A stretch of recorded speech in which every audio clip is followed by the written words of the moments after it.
Ya, kita lanjutkan insyaallah bahasan selanjutnya tentang sifat salat Nabi sallallahu alaihi wasallam dalam hal ruku'. Saya turunkan dulu dalil-dalilnya supaya mudah kita bisa amati nanti. Kita ambil dari Al-Qur'an dulu sebagai adab. Materi sekarang sifat ruku' Nabi sallallahu alaihi wasallam.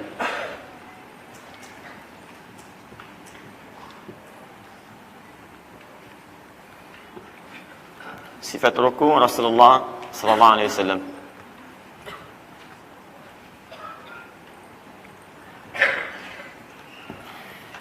Baik.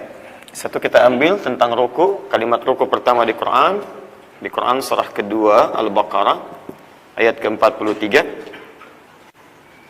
Ya, posisi paling kanan di pertengahan. Kemudian rahasia ruku', ini yang paling penting ya, rahasianya ada di Quran surah ke-48 ayat 29. Saya kotaki ini ya. Baik. Kemudian kita turunkan prakteknya, caranya. Kita ikat dulu dengan hadis Nabi sallallahu alaihi wasallam di Al-Bukhari. Nomor hadis 651. Ikatan ini berlaku bagi seluruh umat Nabi bahkan sahabat, seperti pernah saya terangkan di Al-Bukhari. Ini yang pelajaran umumnya, nomor hadis 744. Kalau ingin diambil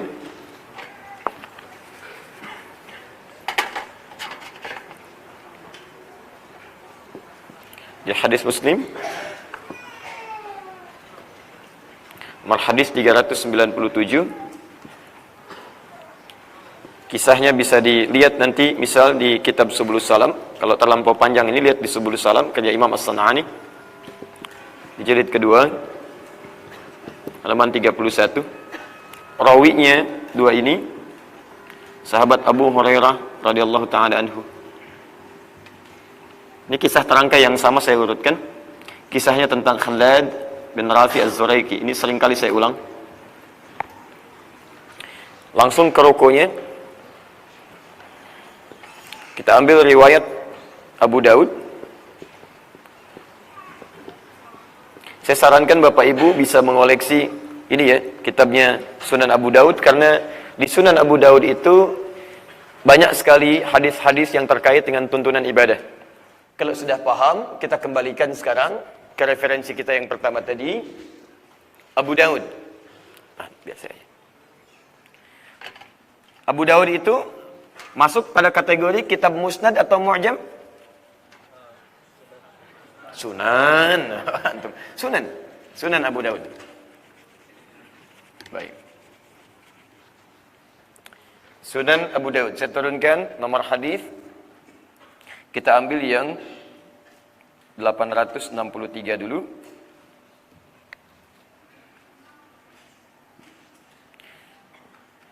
Riwayatnya Uqbah bin Amr Al-Ansari, orang Madinah. Dan ambil nomor hadis. Saya sesuaikan urutan pembahasannya ya. Kalau urutan hadisnya 730 dulu, saya naikkan urutan pembahasannya. Nomor hadis 731 dulu. Kemudian 730. Kemudian 734. Ya. Ini riwayatnya Abu Humaid Al-Ansari, orang Madinah juga. Kenapa kebanyakan orang Madinah bukan orang Mekah? Karena nanti terkait dengan syariat-syariat penjelasan ibadah itu lebih banyak dijelaskan saat di Madinah, bukan di fase Mekah. Fase Mekah itu lebih banyak menjelaskan tentang tauhid. Ya. Kemudian turunkan lagi, kita ambil Ibnu Majah. Nomor hadis 872. Diriwayatkan oleh Ibnu Ma'bad radhiyallahu taala anhu. Bacaannya ada di hadis Muslim. Nomor hadis 772. Kemudian bisa diambil alternatif dari Sayyidah Aisyah radhiyallahu taala anha di Al-Bukhari. Nomor hadis 817. Nanti ada kurang lebih 9 jenis bacaan, saya keluarkan yang paling populer saja 2 ya. Ini referensi kita untuk hari ini, pembahasan tentang sifat ruku Nabi sallallahu alaihi wasallam.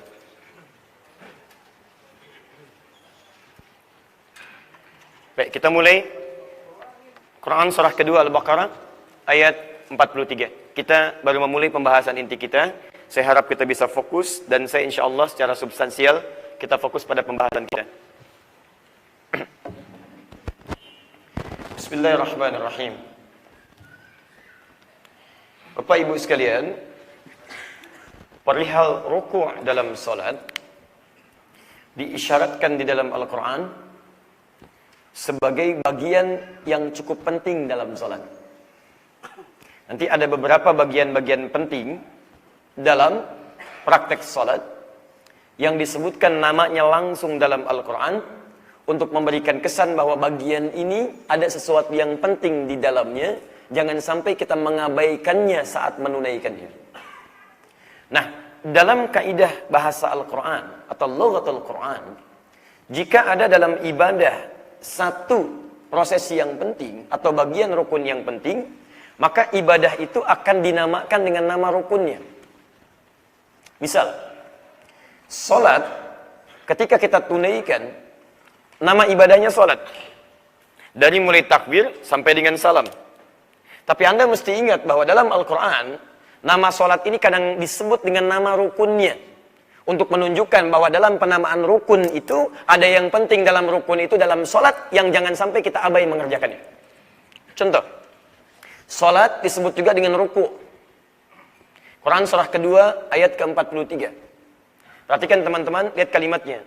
Wa aqimus salata wa atuz zakata warka'u ma'ar raki'in. Wa aqimus salata, dan tunaikanlah salat dengan benar. Salatnya sudah disebutkan. Wa atuz zakat, keluarkan zakat dengan benar. Warka'u ma'ar raki'in, dan ruku'lah Anda bersama orang-orang yang ruku'. Pertanyaan kita, ruku' kan masuk bagian dalam salat. Kenapa disebutkan lagi setelah menyebutkan kalimat salat? Bukankah cukup Allah menyebutkan kalimat demikian? Wa aqimus salat wa atuz zakat. Selesai. Tunaikan salat, kerjakan zakat. Karena ruku bagian dari salat. Tapi kenapa kemudian disebutkan ruku lagi setelah kalimat salat? Ini ingin menunjukkan bahwa satu, ada yang sangat penting dalam ruku, termasuk dalam bagian salat, yang kadang-kadang sering terabaikan bagian terpenting ini. Seakan-akan Allah ingin tegaskan, hei, kamu tunaikan salat dengan baik. Tapi ingat ya, dalam ruku itu ada sesuatu yang sangat penting. Orang-orang dulu tidak pernah mengabaikan yang penting itu.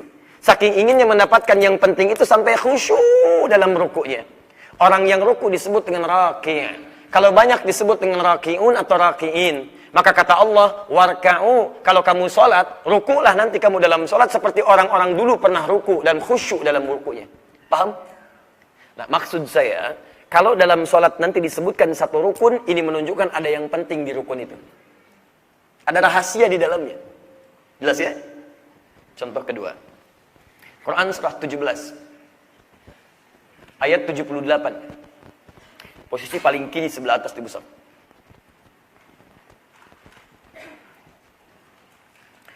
Sudah? Aqimis salata liduluki syamsi ila ghasaqil layli wa qur'anal fajr inna qur'anal fajr kana mashhuda. Lihat fokus teman-teman sekalian. Aqimis salata, tunaikan salat dengan benar. Sudah ada salatnya. Lalu menyebutkan waktunya, liduluki syamsi ila ghasaqil lail. Tunaikan salat dengan benar, mulai tergelincir matahari sampai dengan tibanya malam. Tergelincir matahari itu zuhur. Baik. Sampai ke malam berarti mencakup zuhur, asar, maghrib, isya. Baik, fokus ya. Nanti tafsirnya ada di hadis Nabi At-Tirmidzi nomor hadis 414 dari Ummu Habibah radhiyallahu taala anha. Disebutkan di situ zuhur, kemudian subuh, bahkan sebelumnya zuhur, kemudian maghrib, isya, subuh. Asarnya ditemukan di Abu Daud nomor hadis 1257. Ya, rahimallahu imra'an shalla qabla al-'asri arba'an. Jadi disebutkan zuhur, asar, maghrib, isya. Disingkat oleh Al-Qur'an dari mulai matahari tergelincir sampai datang malam. Zuhur sampai isya. Sekarang perhatikan baik-baik. Ketika menyebutkan subuh, kalimatnya salat sudah disebutkan. Padahal mudah bagi Allah untuk mengatakan begini. Aqimis sholata liduluki syamsi ila ghasaqil laili wal fajri. Wal fajri. Karena waw di situ disebut waw ataf, mengikutkan hukum sebelumnya. Dicukup bagi Allah menyebutkan wa fajri dan waktu salat subuh. Maka lengkaplah seluruhnya. Pertanyaannya, kenapa waktu subuh kalimat salatnya kemudian diganti dengan kata Quran, wa qur'anal fajri. Seperti tadi, salat disebutkan ruku'nya. Ini salat disebutkan Qur'annya. Ingat, ada Al-Quran, ada Quran, itu berbeda. Kalau saya sebutkan Al-Quran, itu dari Al-Fatihah sampai An-Nas. Itu Al-Quran. Tapi kalau saya bacakan, atau saya sebutkan Quran tanpa Al, itu artinya semua bacaan yang mungkin kita bacakan. Mencakup Al-Qurannya, mencakup doanya, mencakup istighfarnya, mencakup semua jenis permohonan. Teman-teman sekalian, ketika menyebutkan sholat subuh, maka Allah menekankan ada bagian terpenting di subuh, apa itu semua jenis bacaan yang kita bacakan di waktu fajar, khususnya dalam sholat. Bukan cuma Al-Qurannya, tapi doanya, istighfarnya, permohonan Anda, dalam sujud, dalam ruku, dalam berdiri, Allahu Akbar. Itu sangat penting, dikhusyukkan dalam waktu subuh, karena pada saat itu semua bacaan kita langsung disaksikan oleh malaikat. Inna Qur'an al-fajri kana mashhuda. Sungguh semua bacaan kita yang dibacakan saat waktu fajar, waktu subuh itu, kata Al-Quran, disaksikan langsung. Siapa yang menyaksikan? Kata Nabi, tajtami'u malaikatul laili wa malaikatul nahari fi salatil fajri. Semua malaikat siang dan malam berkumpul di waktu fajar. Apa bedanya dengan waktu zuhur sampai dengan waktu isya? Maaf, kalau Anda berdoa di waktu subuh, sujud misalnya, kemudian Anda berdoa, maka saat Anda berdoa dengan khusyuk, malaikat seketika mengaminkan. Kalau Anda mohonkan ampunan, istighfar, malaikat seketika memohonkan ampunan kepada Allah. Karena semua ibadah yang diiringi oleh malaikat, maka malaikat terlibat dalam ibadah itu. Kalau doa, dia mengaminkan. Seperti sekarang, saat kita ikut ta'lim ini. Kan saya sering sampaikan dari sejak awal pertemuan kita di sini. Anda kalau berangkat dari rumah sampai ke sini, jangan sibukkan dengan aktivitas yang tidak bermanfaat. Isi dengan istighfar, isi dengan doa. Karena setiap langkah yang sejak Anda mulai dari rumah sampai ke sini, itu langkah kita diiringi oleh malaikat. Itu ada di Ibnu Majah, nomor hadis 223. Hadis dari Abu Darda radhiyallahu taala anhu. Man salaka tariqan yaltamisu fihi ilman sahhalallahu lahu tariqan ilal jannah. Siapa yang menyiapkan dirinya menempuh jalan dari tempat ia tinggal atau tempat ia berangkat untuk belajar pengetahuan agamanya walaupun hanya sedikit, maka Allah akan balas setiap langkahnya dengan meringankan dia ke surga. Belum selesai hadisnya, belum selesai. Wa innal malaikata la tadau ajdihataha ridwan li talibil ilmi. Dan kalau penuntut ilmu mengetahui dan menyadari bahwa setiap malaikat itu menaungi, membentangkan sayapnya dari sejak dia berangkat sampai ke majelis ilmu sampai pulang lagi, memberikan ridha bagi para penuntut ilmu. Ridhonya malaikat artinya apa? Bisa awas mengaminkan doa-doa, bisa memohonkan ampunan atau memohonkan rahmat kepada Allah Subhanahu wa taala. Jadi ketika Anda berangkat, kalau niat Anda ikhlas sampai di majelis ilmu sampai pulang lagi, itu malaikat bergabung. Cuman tidak ditampakkan oleh Allah. Kalau ditampakkan bahaya, Anda akan jadi. Begitu mau berangkat, bismillah, balik lagi gitu kan? Baik, gak kelihatan. Nabi aja pernah lihat malaikat, pertama kali melihat. Dan itu luar biasa, nanti cek di Al-Bukhari, nomor hadis yang keempat, supaya tidak terlampau panjang bahasan kita. Jadi tolong manfaatkan baik-baik, kembali pada bahasan kita, perhatikan, sholat disebut dengan Quran. Tadi sholat disebut dengan ruku. Teorinya, kalau disebutkan kalimat sholat, lantas disebutkan rukunnya, maka ini menunjukkan bahwa dalam rukun itu ada hal yang sangat penting yang jangan sampai kita abaikan. Paham? Baik. Jadi kalau sedang sholat subuh, bacaan-bacaan itu dikhusyukkan. Dikhusyukkan. Juga dalam sholat yang lainnya, zuhur, asar, maghrib, isya. Tapi subuh spesial. Kalau bisa rukunya diperlama, sujudnya diperlama, terutama sujud, minta kepada Allah kebaikan. Kapan lagi antum berdoa diaminkan malaikat? Dan hadisnya sahih. Kalau saya yang menyampaikan, Anda bisa tinggalkan. Tapi kalau Nabi yang sampaikan, masa kita ragu? Jelas ya? Kembalikan.